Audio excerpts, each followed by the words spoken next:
Alors maintenant, nous allons corriger la deuxième activité numérique pour équilibrer les équations chimiques. Alors, on nous dit dans l'activité, donc le carbone réagit avec le dioxygène pour former du dioxyde de carbone. Donc le carbone, c'est un atome, c'est une boule noire réagit avec le dioxygène, deux boules rouges, pour former du dioxyde de carbone. Donc vous devez choisir les molécules ou les atomes, parce que le carbone c'est un atome. Donc le carbone, une boule noire, c'est le dioxygène, oxygène, ça fait O2. Pour former du dioxyde de carbone, une boule noire, deux boules rouges, donc ça fait C, parce qu'il y a un atome de carbone, et deux boules rouges, donc ça fait deux atomes d'oxygène, donc ça fait CO2. La molécule de dioxyde de carbone, c'est CO2. Pour équilibrer une équation chimique, il faut qu'on ait le même nombre d'atomes pour les réactifs et pour les produits. Ici, on a une boule noire, donc un atome de carbone. Ici, on a une boule noire, donc un atome de carbone. Donc, c'est bon. Ici, on a deux boules rouges, deux atomes d'oxygène. Ici, on a deux boules rouges, deux atomes d'oxygène. Donc, l'équation chimique est équilibrée. On valide pour vérifier. C'est juste. On va continuer. Ensuite, on passe au deuxième exemple, qui nous dit que le méthane réagit avec le dioxygène pour donner du dioxyde de carbone et de l'eau. Le méthane réagit avec le dioxygène pour former du dioxyde de carbone et de l'eau. Pour l'instant, si on regarde si l'équation chimique est équilibrée, on a un atome noir, ici on en a un noir, donc c'est équilibré, 4 atomes blancs, 4 atomes d'hydrogène, ici il n'y en a que 2, donc l'équation chimique n'est pas équilibrée. D'abord on va choisir les molécules. Le méthane, il y a un atome noir, 4 atomes blancs, donc ça fait CH4. CH4. Ici, vous avez le dioxygène, O2. Ici, une boule noire, donc ça fait C, et deux boules rouges, CO2. Et la molécule d'eau, deux boules blanches, H2. Et une boule rouge, donc ça fait l'élément oxygène, donc ça fait la molécule d'eau, c'est H2O. On vérifie, c'est juste. Donc le choix des molécules est correct. Maintenant, on doit équilibrer, ajuster les coefficients stoichiométriques qui sont devant les molécules. Alors, on va commencer par l'atome de carbone. Ici, on a une boule noire, donc pour les réactifs, une boule noire pour les produits, donc c'est équilibré. En ce qui concerne les boules blanches, l'atome d'hydrogène, ici on en a 4, ici on en a que 2. Donc ce n'est pas équilibré, on n'a pas le nombre d'atomes d'hydrogène pour les réactifs et pour les produits. La seule façon, c'est de rajouter une molécule d'eau. En tout, on en a 2. Donc on a 2 boules blanches plus 2 boules blanches, donc ça fait 4 boules blanches, 4 atomes d'hydrogène. Ici on a 4, donc c'est équilibré. Si on regarde maintenant les atomes d'oxygène pour les réactifs, ici on en a 2. Ici on a 1, 2, 3, 4. Donc ce n'est pas équilibré. La seule façon, c'est de rajouter une molécule de dioxygène. Donc en tout, on a 1, 2, 3, 4. 4 atomes d'oxygène pour les réactifs. Ici, on a 1, 2, 3, 4. 4 atomes d'oxygène pour les produits. Donc normalement, l'équation chimique est équilibrée. On continue. Plus compliqué.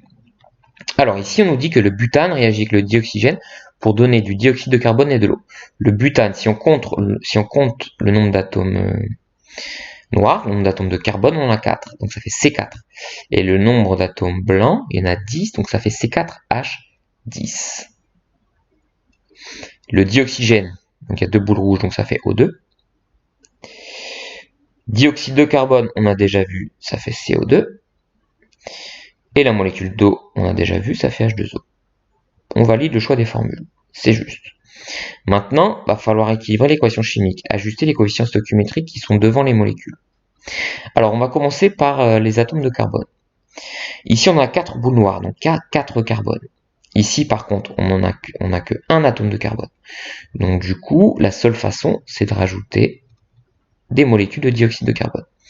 En tout, on a 1, 2, 3, 4 atomes de carbone pour les produits. On en a 4 pour les réactifs, donc les atomes de carbone sont équilibrés. Maintenant, on passe aux atomes d'hydrogène. Ici, on en a 10. 10 boules blanches. Ici, par contre, pour l'instant, on n'en a que 2. La seule façon, c'est de rajouter des molécules d'eau. En tout, on en met 5. Donc, 5 fois 2 atomes d'hydrogène. On a 10 atomes d'hydrogène.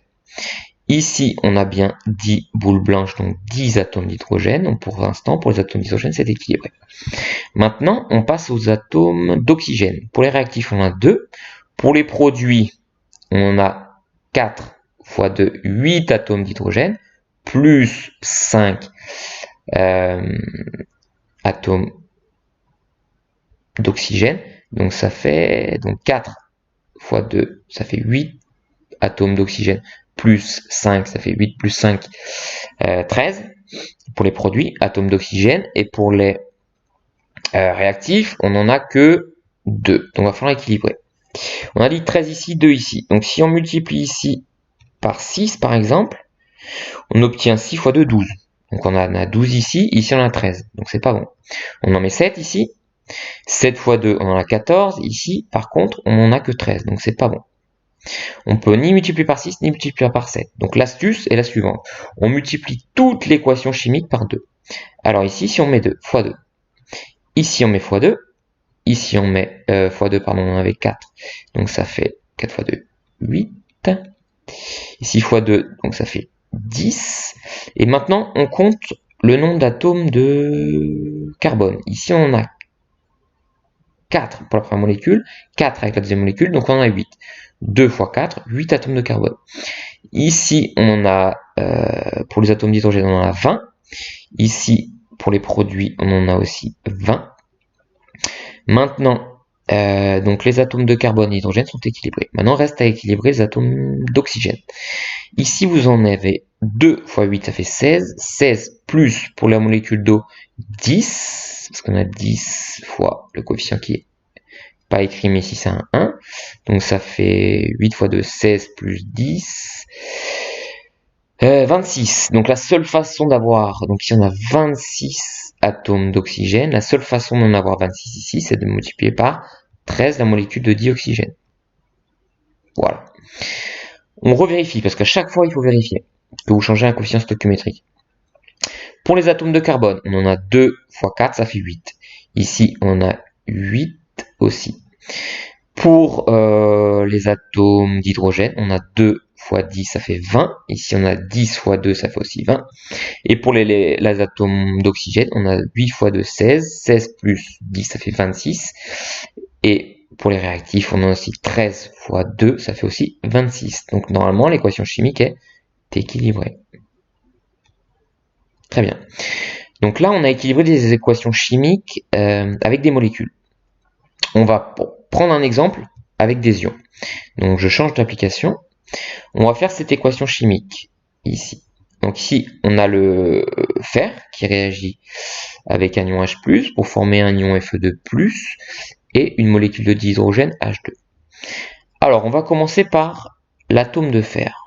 Ici. Donc ça c'est un atome, ça c'est un ion parce qu'il y a une charge, ça c'est un ion parce qu'il y a 2 charges plus, et ça c'est une molécule parce qu'il y a 2 atomes. Alors, si on commence par l'atome de fer, ici on en a 1, ici on en a 1 pour l'atome, pour l'élément fer. Donc c'est équilibré.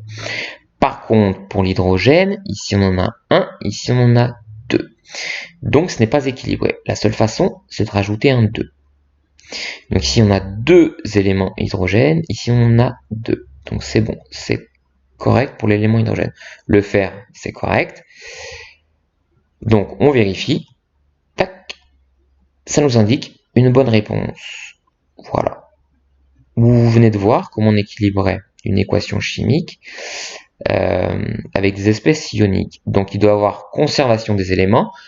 Pour les réactifs, ici on a un élément fer, 2 éléments hydrogène, 2 éléments hydrogène. Et il doit aussi avoir conservation de la charge. Ici, vous avez 2 charges plus pour les réactifs. Ici, vous avez 2 charges plus pour les produits. Donc, l'équation chimique est équilibrée.